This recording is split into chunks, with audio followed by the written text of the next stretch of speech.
اعوذ باللہ من الشیطان الرجیم بسم اللہ الرحمن الرحیم الحمد للہ رب العالمین والصلاة والسلام علی سید الانبیاء والمرسلین وعلی آلہ واصحابہ واہل بیتہ وذریاتہ اجمعین والعاقبۃ للمتقین قال اللہ تبارک وتعالی فی کلامہ المجید والفرقان الحمید یا ایہا الذین آمنوا کتب علیکم الصیام کما کتب علی الذین من قبلکم لعلکم تتقون صدق اللہ العظیم وصدق رسولہ النبی الکریم مولاي صل وسلم دائما ابدا على حبیبک خیر الخلق کلہم رب اشرح لی صدری ویسر لی امری واحلل عقدۃ من لسانی یفقہوا قولی۔ الحمدللہ گزشتہ درس میں ہم نے آیت نمبر 182 تک کی گفتگو کی تھی۔ آج ہم اسی سورہ بقرہ کی آیت نمبر 183 کے حوالے سے اور اس کی بعد کی آیت کے بارے میں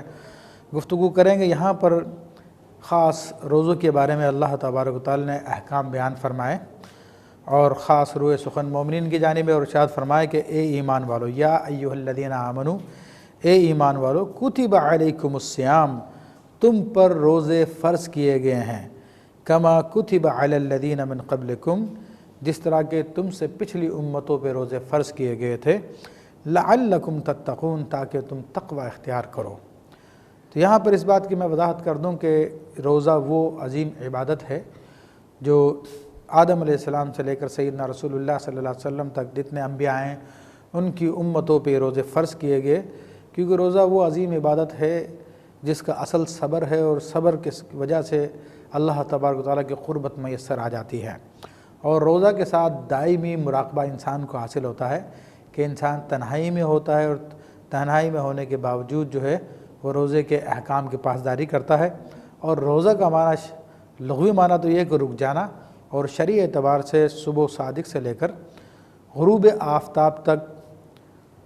مسلمان عاقل بالغ کا کھانے پینے اور جماع سے رک جانے کا نام ہے۔ تو یہ تین کام ظاہری اعتبار سے روزے میں منع ہو جاتے ہیں۔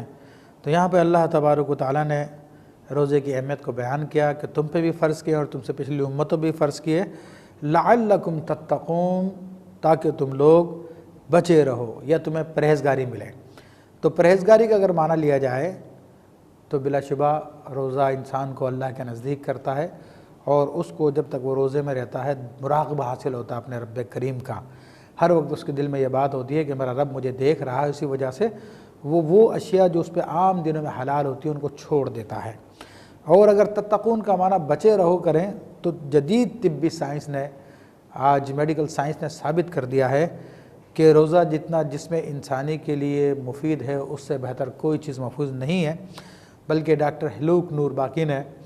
اپنی کتاب میں جس میں سائنسی آیات کے حوالے سے سائنسی تحقیقات کو بیان کیا، اس میں یہ جملہ تک لکھا، "The day will come when everyone will fast"، کہ ایک دن وہ بھی آئے گا جب ہر شخص روزہ رکھے گا۔ اور جگر انسانی جگر کو، لیور کو 15 کام کرنے ہوتے ہیں، تو پورا سال مستقل مسلسل وہ کام کرتا ہے۔ ایون یہ کہ انسان کے جسم میں ایک ذرے برابر چیز داخل ہو تب بھی جگر کو اپنے تمام کے تمام افعال انجام دینے پڑتے ہیں۔ روزہ وہ عظیم چیز ہے، وہ عظیم عبادت ہے کہ جس کی وجہ سے پورے ماہ رمضان المبارک میں انسانی جگر کو آرام مل جاتا ہے، سکون مل جاتا ہے، جس کی وجہ سے انسان کے جگر فیل ہونے سے انسان بچ جاتا ہے، اور پورے جسم کی جو ہے سروس ہو جاتی ہے، اور پورے جسم کی ٹیوننگ ہو جاتی ہے، اور پورا جسم درست ہو جاتا ہے۔ یہ اس کے طبی فائدے۔ فرمایا کہ ایام معدودات، گنتی کے چند دن ہیں۔ تو یہ ابتدا میں روزے پورے مہینے کے فرض نہیں ہوئے تھے، بلکہ ابتدا میں چند ایک روزے تھے، جیسا کہ محرم الحرام میں نبی علیہ السلام 10 محرم الحرام کا روزہ رکھا کرتے تھے، کہ یہود بھی یہ روزہ رکھا کرتے تھے، کہ وہ کہتے تھے کہ یہ حضرت موسیٰ علیہ السلام اور ان کی قوم کو اللہ تعالیٰ نے فرعون کے ظلم و ستم سے نجات عطا فرمائی تھی، تو ہم خوشی میں روزہ رکھتے ہیں۔ تو نبی کریم رؤوف الرحیم صلی اللہ تعالی وسلم نے ارشاد فرمایا کہ نحن احق بموسیٰ، ہم موسیٰ علیہ السلام کے زیادہ حقدار ہیں تمہارے مقابلے میں، تو آپ نے خود بھی روزہ رکھا اور صحابہ کرام کو بھی روزہ رکھنے کا حکم دیا۔ تو یہاں سے یہ بات بھی ثابت ہوئی کہ اللہ کے نیک بندوں کے طریقوں کو اپنانا اور جب انسان کو خوشی کا موقع ملتا ہے اور ہر سال وہ تاریخ لوٹ کر آئے تو ان دنوں میں اس خوشی کو منانا یہ اللہ کے نبیوں کا طریقہ ہے۔ تو اسی طرح جو میلاد شریف ہے اور اعراس ہوتے ہیں تو وہ بھی ہر سال منائے جاتے ہیں، تو وہ انہی احادیث طیبہ سے، انہی آیات سے ثابت ہے۔ فرمائے کہ فمن کان منکم مریضا او علی سفر فعدۃ من ایام اخر، کہ بس اگر تم میں سے کوئی مریض ہو، ایسا مرض ہو کہ جس کی وجہ سے روزہ نہ رکھ سکے، یا ایک روزہ رکھنے کی وجہ سے مرض بڑھ جائے گا یا مرض دیر سے درست ہوگا، یہاں تک کہ علماء نے فرمایا کہ اگر خاتون کوئی حاملہ ہے، روزہ رکھنے کی وجہ سے اس کے حمل کو نقصان ہوگا، یا وہ بچے کو دودھ پلاتی ہے اور روزہ رکھنے کی وجہ سے بچے کو دودھ نہیں پلا سکے گی، بچے کی صحت کو نقصان ہوگا، تو ان تمام صورتوں میں شریعت مطہرہ نے اس کو اجازت دی ہے کہ وہ اور دنوں میں ان کی قضا کر لے۔ او علی سفرین، یا انسان سفر میں نکل چکا ہے اور سمجھتا ہے کہ روزہ رکھنے سے روزے کے احکام کو پورا نہیں کر سکے گا، تکلیف میں مبتلا ہو جائے گا، فعدۃ من ایام اخر، تو پھر اتنے ہی دن جو ہے اور دنوں میں گنتی پوری کر لیں۔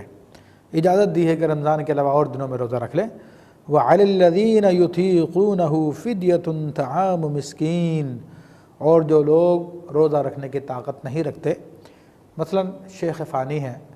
شیخ فانی سے مراد وہ ہے کہ جو ایسی بیماری میں مبتلا ہے کہ اب دن بدن اس کی بیماری بڑھتی چلی جاتی ہے، اب اس کے درست ہونے کی امید نہیں ہے، اور موجودہ زمانے کی ایک بیماری جسے ڈائبیٹکس کہتے ہیں، شوگر کہتے ہیں، اس میں بھی بعض لوگ، تمام نہیں، بعض لوگوں کی ایسی کنڈیشن ہوتی ہے کہ وہ بھوک کو برداشت نہیں کر پاتے اور ان کی شوگر اتنی لو ہو جاتی ہے کہ ان پہ بے ہوشی مدوشی طاری ہو جاتی ہے۔ تو اگر ایسے لوگ ہیں تو ان کے لیے بھی یہ حکم اس کو شامل ہے کہ جو لوگ روزہ رکھنے کی طاقت نہیں رکھتے، فدیۃ طعام مسکین، تو ان کے لیے ایک روزے کے بدلے میں ایک مسکین کا کھانا ہے۔ اب ایک مسکین کا کھانا ہے، صبح و شام کا کھانا اگر انسان کھانا کھلاتا ہے، یا پھر یہ ہے کہ صدقہ فطر کی جو مقدار بیان کی گئی ہے کہ نصف سا گندم، یعنی تقریباً 2 کلو 50 گرام گندم، یا جو میں دیتا ہے تو اس کا ڈبل کر دے یا اس کی قیمت دے دے، تو یہ فدیے کے طور پہ دی جا سکتی ہے۔ فمن تطوع خیرا فهو خیر لہ، اور جو اس میں کچھ زیادہ کرے، یعنی فدیہ دینے میں رقم بڑھا کے فقیر کو دے دے، تو یہ اس کے لیے زیادہ بہتر ہے۔ فرمائے کہ وَأَن تَصُومُوا خَيْرٌ لَكُمْ إِن كُنتُمْ تَعْلَمُونَ، اگر تم روزہ رکھو تو یہ تمہارے لیے بہتر ہے اگر تمہیں معلوم ہو۔ تو یہاں پر اللہ تبارک و تعالیٰ نے روزے کی حقیقت کی طرف اشارہ کر دیا کہ روزہ جس طرح انسان کی روحانی ترقی کرتا ہے، روحانی تربیت کرتا ہے، بالیدگی پیدا کرتا ہے اور اپنے رب سے قریب کرتا ہے، اسی طرح ظاہری طور پہ بھی روزے کے عظیم فوائد ہیں، اور ان عظیم فوائد میں اگر ہم گنیں تو بہت سارے فائدے نکل آتے ہیں۔ اطباء نے، علماء نے اپنی کتابوں میں ان کو بیان فرمایا۔ تو بہرحال جیسا کہ میں نے پہلے ڈاکٹر ہلوک نور باقی کے حوالے سے ذکر کیا کہ وہ ایک عظیم عبادت ہے کہ جس سے انسانی بیماریاں دور ہو جاتی ہیں، اور حدیث کریمہ میں آتا ہے، نبی علیہ السلام نے ارشاد فرمایا، صوموا تصحوا، تم روزہ رکھو تو صحت مند ہو جاؤ گے۔ ہاں البتہ اس کا ہم استثناء کر چکے ہیں کہ بعض بیماریاں ایسی ہوتی ہیں کہ جن میں روزہ برداشت نہیں ہو پاتا بلکہ اس کو ضرر بھی ہو سکتا ہے،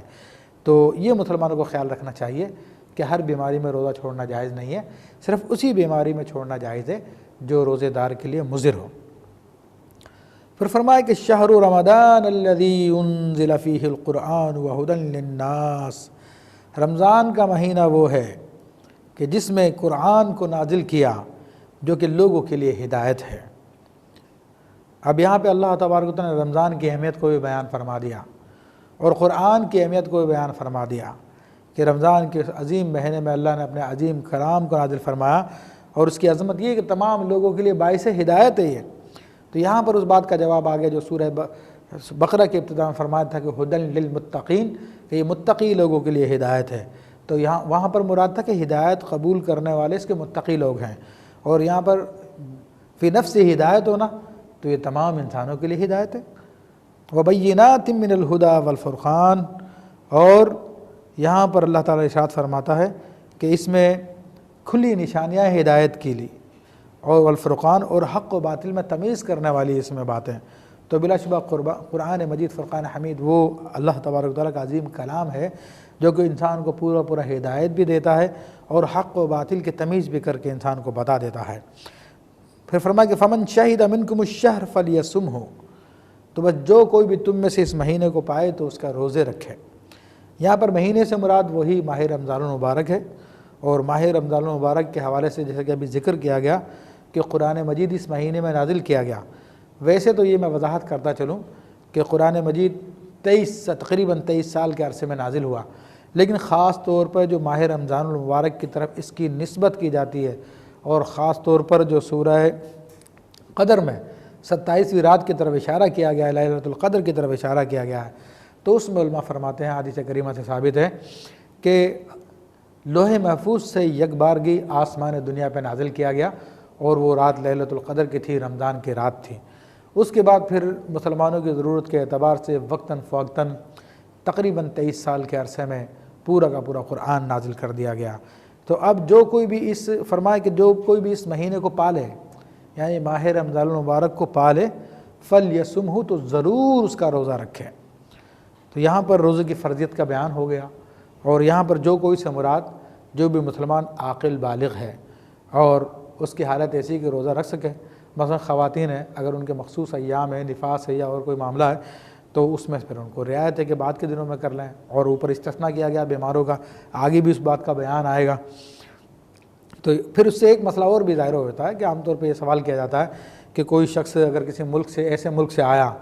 جہاں پر عید کا چاند نظر آ چکا تھا، اور پھر یہاں پر ہمارے پہنچا تو یہاں پر ابھی آخری دن ہی روزے کا چل رہا تھا، تو اس کو روزہ رکھنا چاہیے یا نہیں رکھنا چاہیے؟ تو یہاں پر قرآن مجید فرقان حمید کی آیت طیبہ تو اسی بات پہ دلالت کرتی ہے کہ جو کوئی بھی تم اس مہینے کو پائے، تو جب وہ یہاں پر آئے تو اس مہینے کو اس نے پایا، فَلْيَصُمْهُ، تو ضرور اس کا روزہ رکھے۔ تو اسے چاہیے کہ اس کا روزہ رکھے۔ بعض علماء اس میں یہ کہتے ہیں کہ جناب وہ مہینہ تو پیچھے پورا کر آیا، تو اب تو پھر مہینہ نہیں رہا، ہے مہینہ 29 دن کا ہوتا ہے، 30 دن کا ہوتا۔ تو یہاں پہ میں وضاحت کر دوں کہ بلا شبہ یہ بات بھی درست ہے، ہم اس سے انکار نہیں کرتے، لیکن جب قرآن کی نص قطعی ہمارے سامنے موجود ہے اور اس کے ظاہر پہ ہمیں عمل بھی کرنا ہے، تو ہم یہ گمان کریں گے کہ ممکن ہے چاند دیکھنے میں ان سے غلطی ہوگی اس دنوں میں۔ جب چاند دیکھنے میں غلطی ہوتی ہے تو انسان 31 بھی رکھ لیتا ہے، تو اسی طرح جہاں پر پہلے رکھ کے آیا تو اس کو اسی طرح شمار کریں گے تاکہ قرآن مجید فرقان حمید کے ظاہر پہ عمل ہو جائے۔ فرمایا کہ وَمَنْ كَانَ مَرِيضًا أَوْ عَلَىٰ سَفَرٍ فَعِدَّةٌ مِّنْ أَيَّامٍ أُخَرَ، پس تم میں سے جو کوئی مریض ہو یا سفر پہ ہو تو عِدَّةٌ مِّنْ أَيَّامٍ أُخَرَ، تو وہ پھر اتنے دنوں کی روزے اور دنوں میں رکھ لے۔ تو یہاں پر پہلے بھی یہ حکم بیان کیا گیا اور اب بھی یہ حکم بیان کیا گیا، تو اس میں بعض مفسرین کی رائے ہے کہ پہلے چونکہ پورے رمضان کے روزے فرض نہیں تھے، چند مخصوص ایام کے روزے فرض تھے، جیسے کہ 3 دن ہر مہینے کے ہوتے ہیں تو وہ روزے فرض تھے، تو ان کے لیے وہ رعایت بیان کی گئی تھی، لیکن بعد میں پھر وہ حکم منسوخ ہوا اور پورے کے پورے ماہ رمضان المبارک کے روزے فرض کیے گئے، تو اب اس کے اعتبار سے یہاں پر رعایت بیان کی گئی ہے۔ فرمایا کہ یرید اللہ بکم اليسر ولا یرید بکم العسر، اللہ تبارک و تعالیٰ تمہارے ساتھ آسانی کا ارادہ فرماتا ہے اور تمہارے ساتھ تنگی کا ارادہ نہیں فرماتا۔ یہ اسلام کی تعلیمات میں سے ایک آفاقی اصول ہے کہ اسلام انسانی فطرتوں کے عین مطابق ہے، انسانی طبیعتوں کے عین مطابق ہے۔ اللہ تبارک و تعالیٰ انسان کو اس کی طاقت سے بڑھ کے تکلیف نہیں دیتا، تو یہاں پر اللہ تبارک و تعالیٰ اگرچہ کہ ماہ رمضان المبارک کے روزے فرض فرمائے، مگر اللہ جل شانہ نے مریض کو اجازت دے دی ہے، سفر والے کو اجازت دے دی ہے، تو یہاں پر اللہ تبارک نے اصول بیان فرما دیا کہ اللہ تبارک تعالیٰ تمہاری آسانی کا ارادہ فرماتا ہے اور تمہاری تنگی کا ارادہ نہیں فرماتا۔ اور اسی بات کو بخاری شریف میں امام بخاری نے رسول اللہ صلی اللہ علیہ وسلم کے حدیث کے طور پہ بیان فرمایا کہ رسول اللہ صلی اللہ علیہ وسلم نے ارشاد فرمایا کہ بشروا ولا تنفروا، تم لوگوں کو اچھی خوش بشارتیں دو، لوگوں کو متنفر نہ کرو، یسروا ولا تعسروا، دین کو تم سخت نہ بناؤ بلکہ آسان کرو دین کو لوگوں، تاکہ لوگوں کے لیے عمل کرنا آسان ہو جائے۔ بعض لوگ تقوی کے نام پر بہت ساری چیزوں کو احتیاط کے طور پہ اپنے اوپر حرام کر لیتے ہیں، تو یہ بلا وجہ شرعی کے، بلا دلیل شرعی کے کسی چیز کو حرام کر دینا یہ بھی شریعت پہ افتراء ہے، اور بلا دلیل شرعی کے کسی ناجائز چیز کو جائز کر لینا یہ بھی شریعت پہ افتراء ہے۔ تو ہمیں تو درمیان کے راستے کا حکم دیا گیا ہے، اور جو درمیان کی چیزیں جن کے بارے میں احکام واضح نہیں ہے تو ان سے بچنا ورع ہے، وہ تقوی کی قسم بلکہ اس سے بڑھ کے اعلیٰ ورع میں داخل ہوتا ہے۔ تو ان کو حرام نہ کہا جائے، اس سے بچنے کا لوگوں کو حکم دیا جا سکتا ہے، لیکن اگر کوئی ان کا مرتکب ہو جائے تو اس کو گناہ گار یا فاسق و فاجر نہیں کریں گے، جو درمیان کی چیزیں جن کے احکام واضح نہیں ہیں۔ فرمایا کہ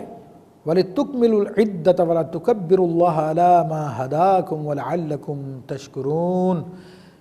فرمایا کہ اور تم لوگ گنتی کو پورا کر لو، وَلَتُكَبِّرُوا اللَّهَ عَلَى مَا هَدَاكُمْ، اور تم اللہ کی تکبیر بولو اس بات پر جس کی اللہ تبارک و تعالیٰ نے تمہیں ہدایت عطا فرمائی، وَلَعَلَّكُمْ تَشْكُرُونَ، تاکہ تم لوگ شکر گزار ہو جاؤ۔ تو یہاں پر اللہ تبارک و تعالیٰ نے فرمایا کہ تم گنتی کے ایام کو پورا کر لو، تو یہاں پر خاص طور پہ حکم شرعی یہ ہے کہ رمضان شریف کے چاند میں بڑی احتیاط کی جائے، اور نبی علیہ السلام ارشاد فرماتے ہیں کہ صوموا لرؤیتہ وافطروا لرؤیتہ،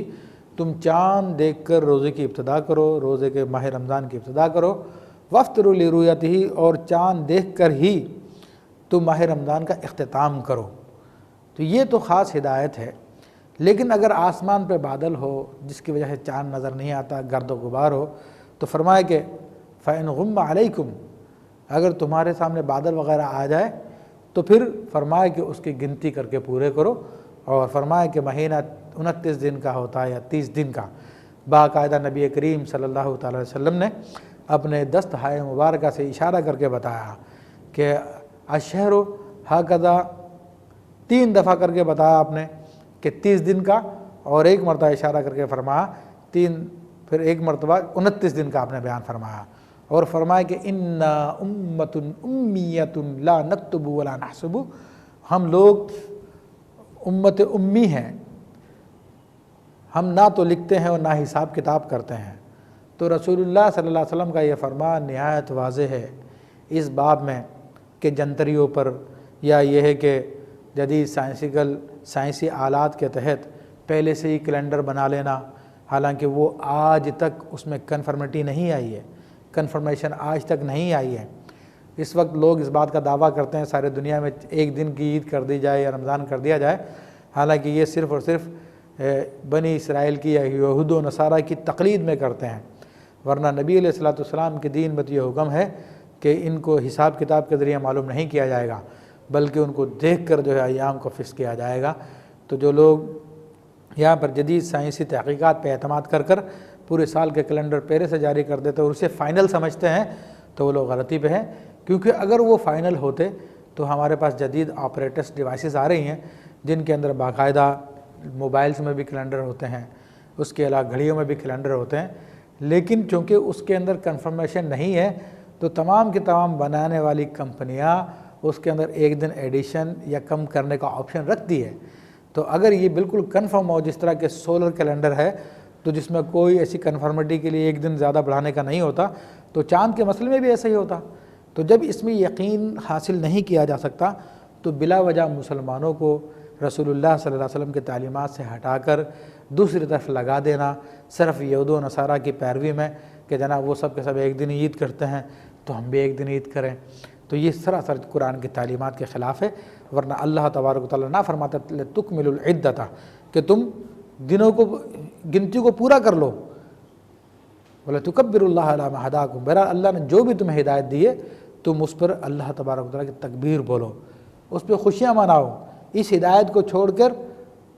اہل یہود و نصرانیوں کی اتباع مت کرو، لعلکم تشکرون، تاکہ تم شکر گزار بن جاؤ۔ اب چونکہ روزے کا نتیجہ یہ ہوتا ہے کہ انسان کو اللہ تعالیٰ کا قرب حاصل ہوتا ہے، وہ اللہ کے نزدیک ہو جاتا ہے، اللہ تو اس کے نزدیک ہے، وہ تو فرما چکا نحن اقرب الیہ من حبل الورید، ہم اس سے اس کی شہرک سے بھی زیادہ نزدیک ہیں، مگر بات یہ کہ بندہ روزہ رکھ کے خود کو اللہ کے نزدیک کر لیتا ہے۔ تو اب اسی حوالے سے آگے فرمائے گا وَإِذَا سَأَلَكَ عِبَادِي عَنِّي فَإِنِّي قَرِيب، اے محبوب صلی اللہ تعالیٰ علیہ وسلم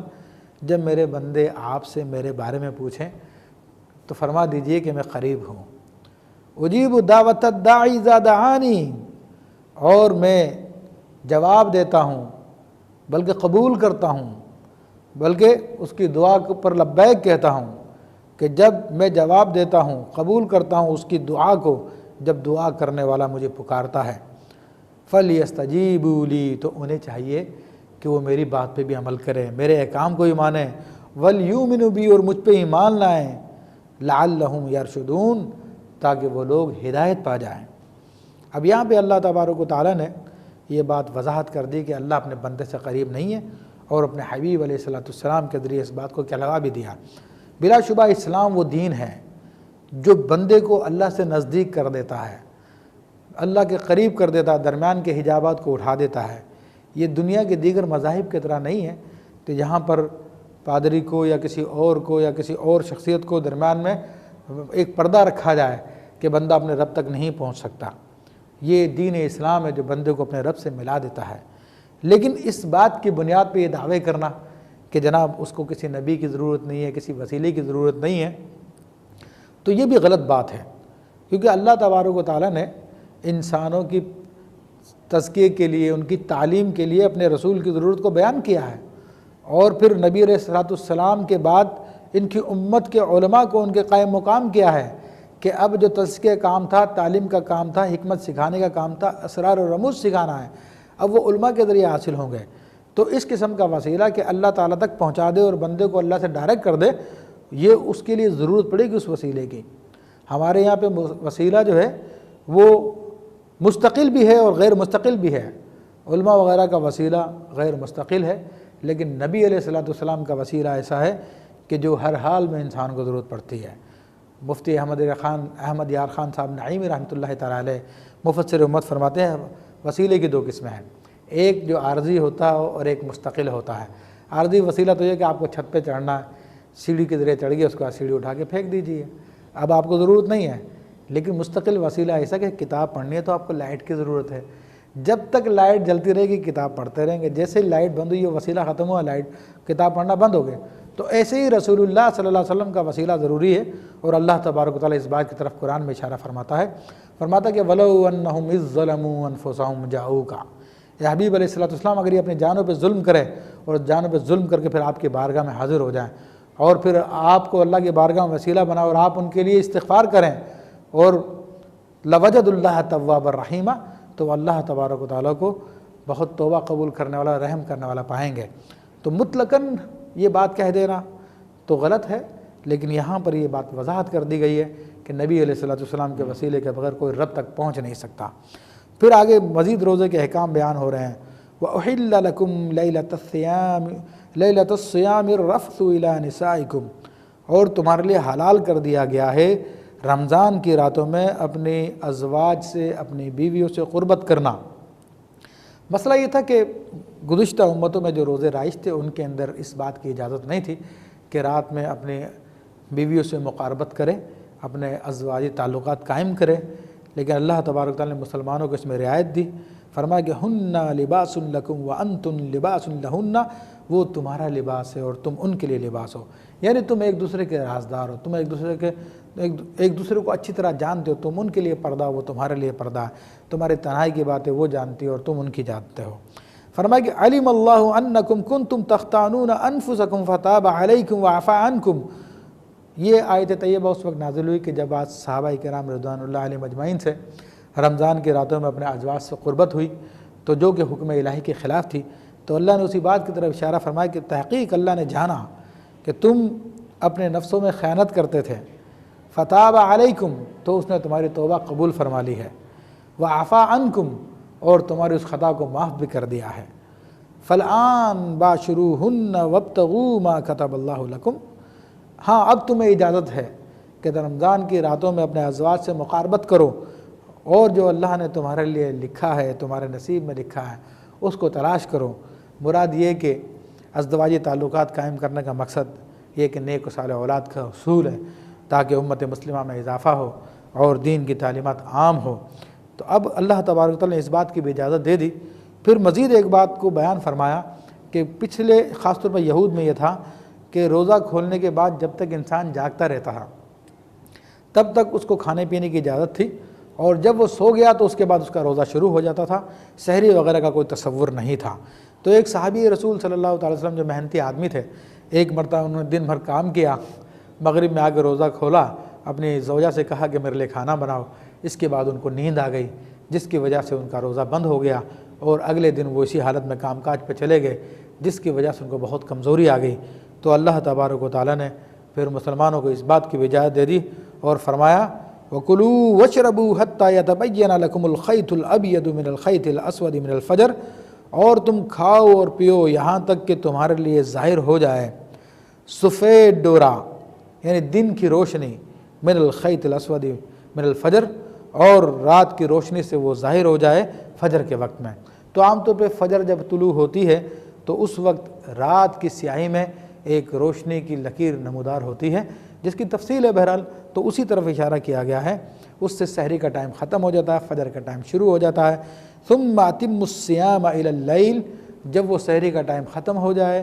تو اب تمہارا روزہ شروع ہو گیا۔ اب روزے کی تکمیل رات تک ہو گئی، اور رات کی ابتدا مغرب سے ہوتی ہے، تو جیسے ہی مغرب کا وقت ہو گیا تمہارا روزہ ختم ہو چکا ہے، اب تم افطار کر سکتے ہو۔ فرمائے کہ وَلَا تُبَاشِرُوهُنَّ وَأَنْتُمْ عَاكِفُونَ فِي الْمَسَاجِدِ، اور تم اپنے ازواج سے مباشرت نہ کرو، ان سے قربت نہ کرو،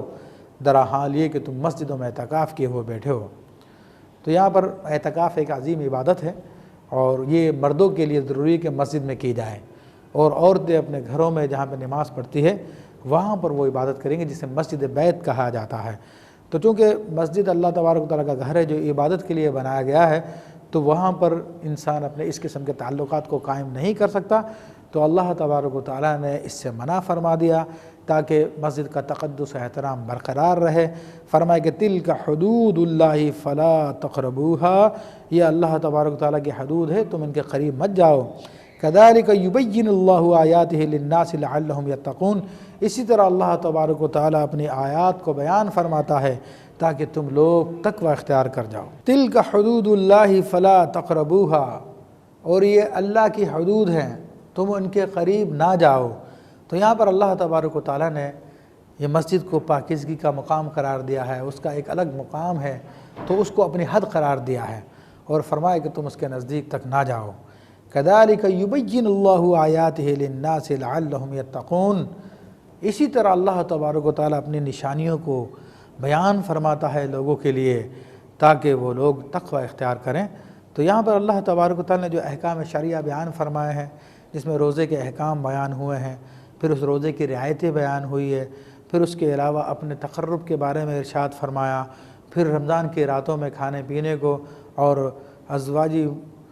تعلقات کو جائز قرار دیا، تو یہ سب اللہ تبارک و تعالیٰ کی آیات ہیں، اللہ تعالیٰ کی نشانیاں ہیں۔ تو فرماتا ہے کہ ہم اسی طرح اپنی نشانیوں کو لوگوں کے لیے بیان کرتے ہیں تاکہ وہ لوگ متقی بن جائیں، پرہیزگار ہو جائیں۔ تو یہ تمام کا تمام اسی سورہ فاتحہ کی آیت کی تفسیر ہے کہ اہدنا الصراط المستقیم، کہ تو ہمیں صراط مستقیم کی ہدایت دے دے۔ پھر جو سورہ بقرہ میں فرمایا کہ متقیوں کے لیے ہدایت ہے، تو یہ تقوی کا بیان چل رہا ہے۔ تو یہ تمام کے تمام وہ باتیں ہیں کہ جن پہ عمل کر کے انسان متقی ہو جاتا ہے۔ انشاءاللہ تبارک و تعالیٰ اگلے درس میں ہم اگلی آیات کے متعلق گفتگو کریں گے۔ وآخر دعوانا ان الحمد للہ رب العالمین۔